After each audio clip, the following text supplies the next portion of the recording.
일봉으로 갈게요. 일봉에서 제가 여기 잡아놓은 자리 있죠.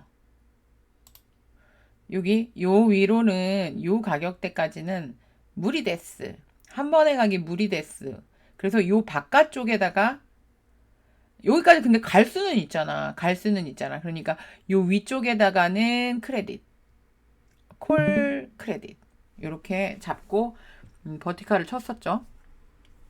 그러니까 아이언 컨더 칠 때. 지금 여기에서 여기까지 갈 수 있나? 갈 수 있다고 생각해요. 포모바이도 있고 일단 불리시 퍼센테이지가 굉장히 높은 상태이고 사람들이 다 이제는 조정 끝났다라고 생각하고 물고 들어오면서 스퀴즈가 난다든지 아니면 확 들어 올렸다 찍는다든지 해서 여기까지는 일단 요 구간 이 바깥쪽은 모르겠지만 여기까지는 치고 올라올 수 있다라고 생각을 해요. 그런데 어쨌든 여기까지 왔으니까 해지를 구축을 했어요. 그래서 그러니까 풋 버티칼 뎁을 잡았는데 아직은 그렇게 스프레드를 많이 벌리지 않고 잡았어요. 왜냐면 이게 지금 외봉이잖아. 여기 이렇게 올라온 게 외봉이잖아요. 눌렸다가 다시 확인을 하면서 어디까지 갈지 모르는 거거든. 그리고 사람들이 나 못 샀는데 좀 내려서 샀다. 뭐 이러면서 들어올 수 있는 물량이 있을 수도 있고요. 수요일 밤 해서 목요일까지는 다시 한번 여기 리테스트 할 찬스가 있다라고 생각을 해서 스프레드를 벌리지 않고 했어요. 그런데 여기 갭이 있죠. 그러면 이 갭을 어떻게 하는지를 보는 게 되게 중요해. 이게 런어웨이 갭일까? 그렇진 않을 것 같다라는 생각이 들죠. 그러면 얘를 갭을 필을 하고 반등을 했다가 다시 아래를 리테스트 할 때는 얘가 거침없이 그냥 쭉 밀고 내려갈 수 있는 자리가 되어버리죠. 그렇게 생각한다면 어쨌든 여기 지금 지지가 있는 요 이평선에 있는 요 작은 단기 지지를 딛고 상방을 먼저 확인하면서 여기를 뚫고 올라가는지도 봐야 하고 아직까지는 이거 차트 밑으로 가는 거 아니야? 라고 말하기에는 무리가 있어요. 무리가 있는데 이제 여기는 꼭지쯤이라고 오늘 기가 막히게 딱 꼭지 잘 잡았어요. 일단 단기 꼭지야. 단기 꼭지라서 해지 안 치고 올라온 애들 있죠. 뭐 그런 애들 뚜껑 덮을 거 다 덮고 그리고 이제 풋 버티칼을 하나 잡았어요. 스프레드를 좁혀서 잡았는데 얘가 어디까지 주가는 어디까지 갈지 몰라요. 열려 있는 데까지 끝까지 올라간다라면 어디까지 올라갈지 모르잖아요. 그리고 포모라는 게 이게 무서운 거거든. 포모 무서워. 포모가 얼마나 무서운 건데. 그냥 묶고 더블로 막 이렇게 갖고 물량 막 들어오면 어떻게 될지 모르죠. 그래서 여기까지는 일단 열어놨어요. 얘가 여기 이렇게 살짝 눌렸다가 헤매다가 여기까지도 올라갈 수 있는데 사실 이렇게 해서 한 번에 올라가죠. 여기 이렇게 컨설리데이션 없이 제가 어저께 설명드렸을 때 뭐라고 했냐면 이게 여기서 만약에 요렇게 조정을 하면서 조정폭을 낮게 하고 확 한 번 더 치고 올라가서 여기 올라가서 이렇게 하면 이대로 그냥 올라갈 수도 있어요. 이렇게 올라갈 수도 있는데 사실은 여기에서 요쯤에서는 한번 이렇게 눌렸다가 이렇게 급하게 올라온 부분을 소화를 시키고 올라가면서 그 다음부터는 이제 어닝이잖아요. 어닝이 받쳐주면 이거 뚫고 올라가는 거고 뭐 그때쯤 되면 어떻게 될지 모르겠지만 이제 차트가 열리는 걸 봐야죠. 여기를 뚫고 올라가느냐 아니면 여기까지 갔다가 다시 눌리느냐 이제 이런 부분은 보고 판단을 해야 해요. 그때 쫓아가면서. 근데 이제 시그널 주는 거는 변동이 줄고 있어요. 그러면 옆으로 기는 게 최선이니까 좀 기어다오. 왜냐면 난 이 다 상방으로 보고 들고 있으니까. 포폴 자체는 다 상방으로 보고 들고 있어요. 그리고 이 포폴을 지키기 위해서 해지를 이렇게 뚜껑을 닫아 놓는 거지 하방으로 보진 않아요. 그리고 MACD 여기 딱 0에 왔는데 여기서 마저 치켜 들고 올라가서 요렇게 올라와 갖고 확 들고 올라와서 옆으로 요렇게 컨설리데이션을 러닝 코렉션처럼 해주고 다시 한번 팝할 수도 있지. 있지. 근데 이제 그러기에는 요 이평선 이격이 너무 크니까 좁히는 작업을 이렇게 벌어져 있잖아요. 그럼 좁히려면 어떻게 해요? 주가가 여기 있어. 이 이평선을 여기까지 이렇게 끌어올리려면 이 주가가 끌고 올라가서 눌렸다가 다시 잡아 끌고 올라서 요렇게 해줘야지 이평선이 움직이는 거예요. 주가가 이렇게 훅 떨어졌다고 이평선이 확 같이 떨어지나? 아니죠. 이평선이 여기 있는데 주가가 내려갔다가 다시 올라가서 다시 끌고 내려왔다가 다시 올라가서 끌고 내려오고 해서 여기까지 온 거예요. 주가는 여기까지 끌고 내려왔지만 어쨌든 이평선은 여기까지밖에 안 왔죠. 그리고 요거를 다시 들고 올라갔죠. 그러면 들고 올라가서 만약에 골드 크로스, 데드 크로스 이렇게 이평선이 이렇게 있어. 색깔을 다르게 해야 되겠다. 자, 이렇게 이게 이제 예를 들어서 11선이라고 하고 얘가 30선이라고 합시다.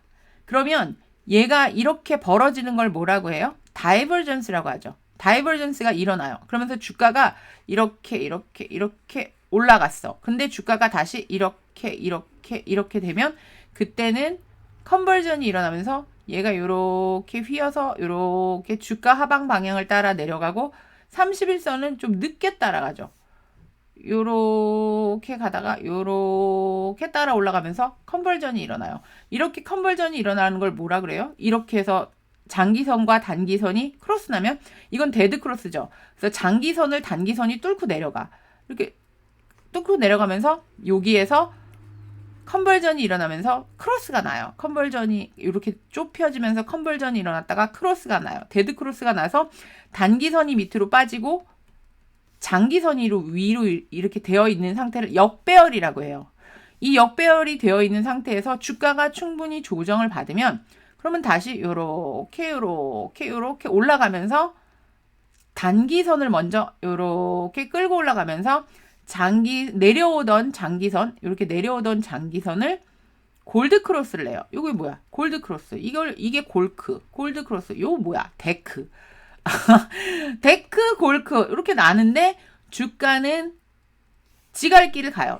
주가는 지갈길을 가면서 그 사인들을 읽어내는 게 이평선의 크로스를 보고 이렇게 추세가 갔다가 상방으로 올라갔다가 추세가 내려갔다가 추세가 다시 돌려서 올려가는구나. 그런데 이렇게 올라갔다가 눌렸다가 올라갔다가 눌렸다가 올라갔다 눌렸다 하는데 이 이평선의 기울기가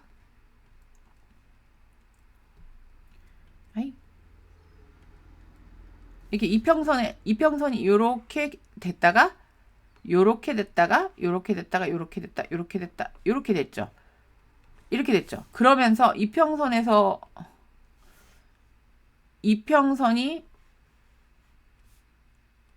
이렇게 이평선이 상방으로 가던 이평선이 꺾여서 내려온 거예요. 그래서 하방을 이평선이 향해 갔는데 다시 이평선이 상방으로 올라간 거예요. 주가에만 트렌드 라인이 있는 게 아니라 이평선에도 트렌드 라인이 하방이었다가 상방으로 돌아서고 그리고 이제 여기는 여기서 데드 크로스 났죠. 이렇게 데드 크로스 나고 나서 확인을 하죠. 여기가 뭐예요? 여기 데드 크로스가 나면서 확 떨어진 거를 확인을 해주고 확인했는데 내려가는 게 맞는 것 같아. 다시 내려가죠.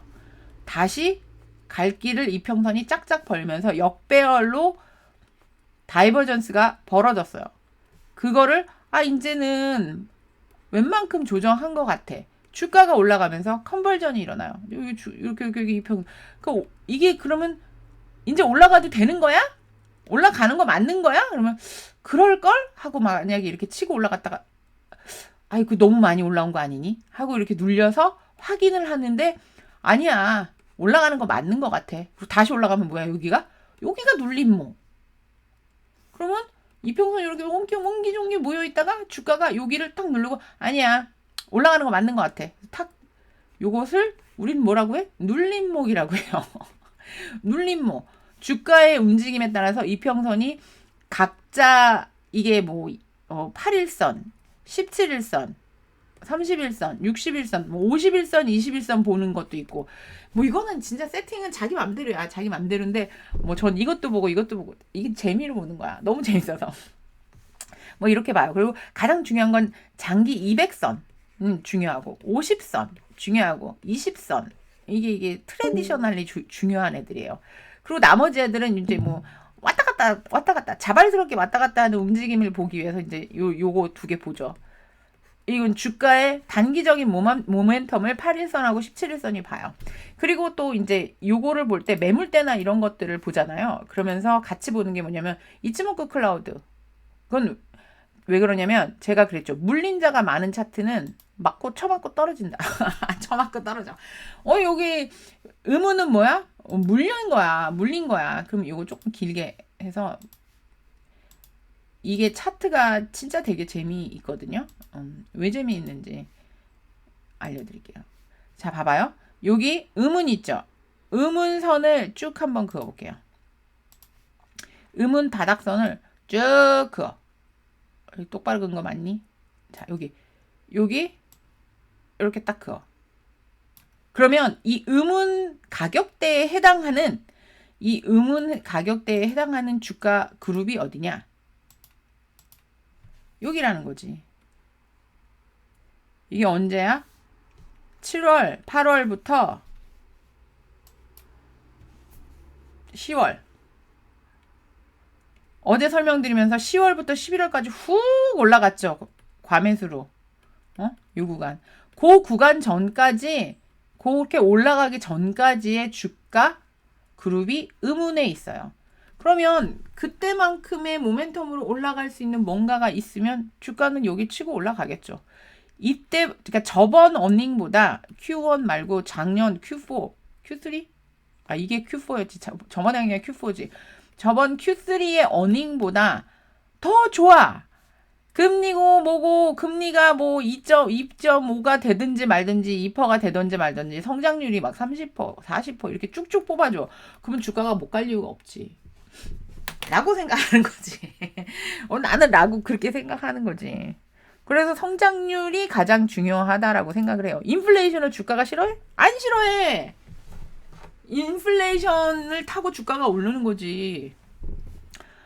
인플레이션을 타고 주가가 올라요. 근데 그놈의 인플레이션을 잡는다 그러니까 얘가 이렇게 발작을 하는 거지. 인플레이션 자체가 주가에 나쁜 건 아니에요. 인플레이션을 어떻게 천천히 급하지 않게 살살살살살살살 때밀 때도 막 쇠수건으로 막 빡빡 밀면 아프잖아. 근데 아프지 않게 익숙한 좀 많이 쓴 떼수건으로 길이 잘 든 떼수건으로 비누를 살살 붙여서 살살살살살 하면 덜 아프잖아. 그렇다고 때가 안 벗겨지는 건 아니거든. 잘 불려가지고 시간을 넉넉히 가지고 잘 불려서 살살살살 벗기면 주가에 무리 없이 주가는 잘 버텨주고 성장률도 잡고 이걸 할 수 있는데 지금 블라드 아저씨가 내일 나오죠. 그래갖고 막 또 뭐라고 할지도 몰라.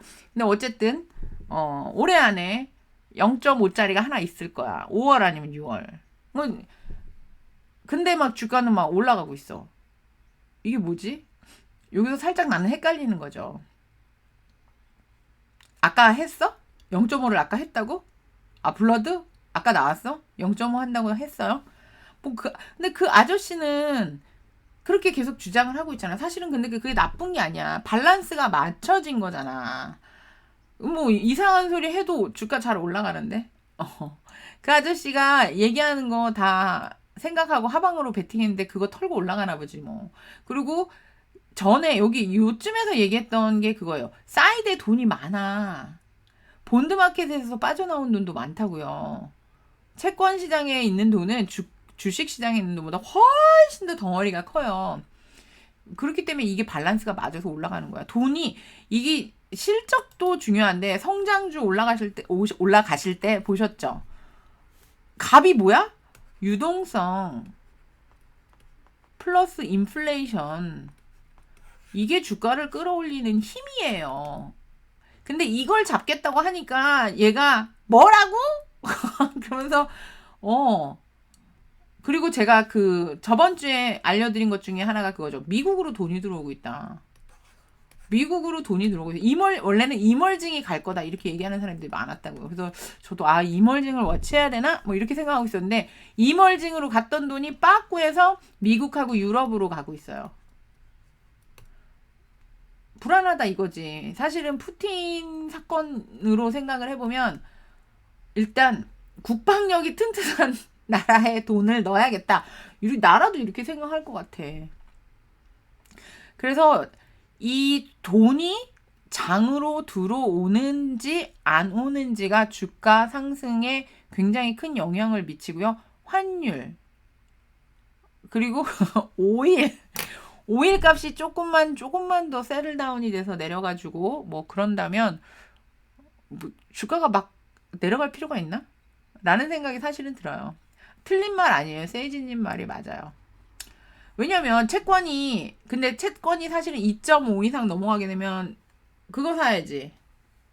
이퀴티 다 버리고 그거 사야지.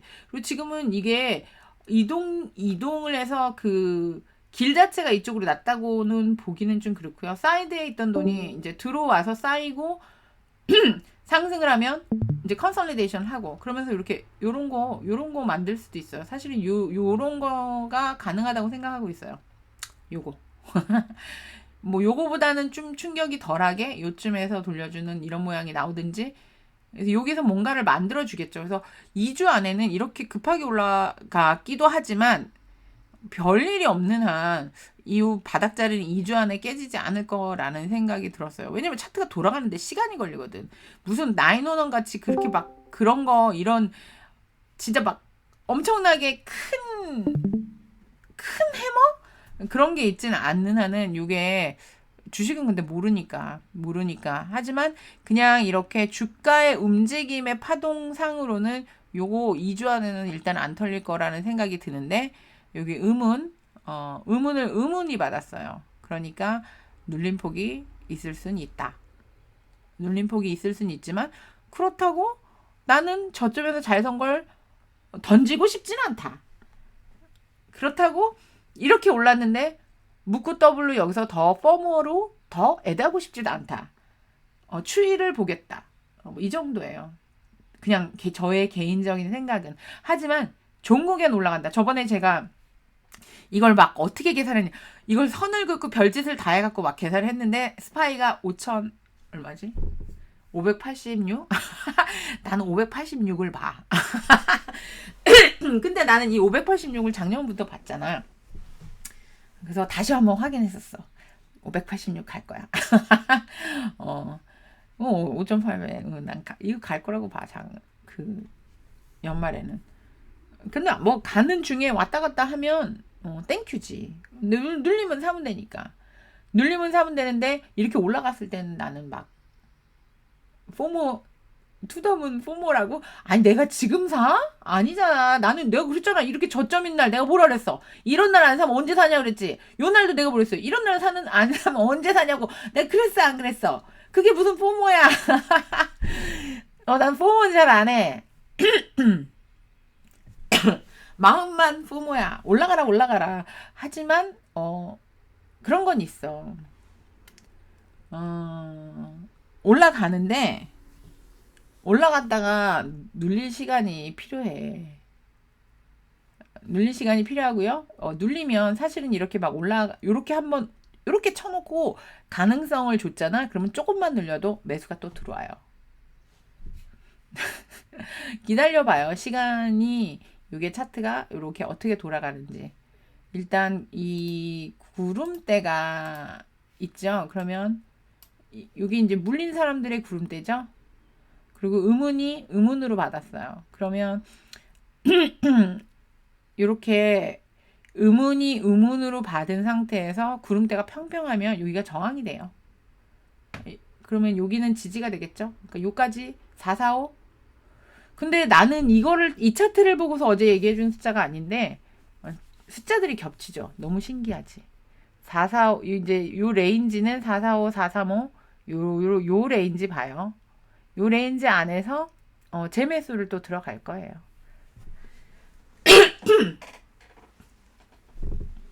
그래서 투자는 전략이다.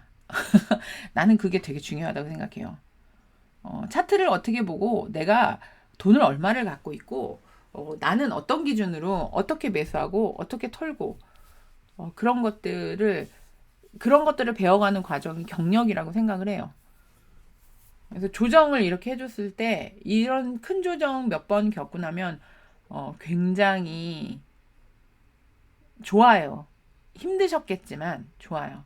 그리고 조정 시작할 때 그랬죠? 3개월에서 6개월. 그러고 나면 올라가요. 조정 끝나고 나면 10%에서 30% 올라간다. 다시 쳐맞고 내려올지언정 일단 간다.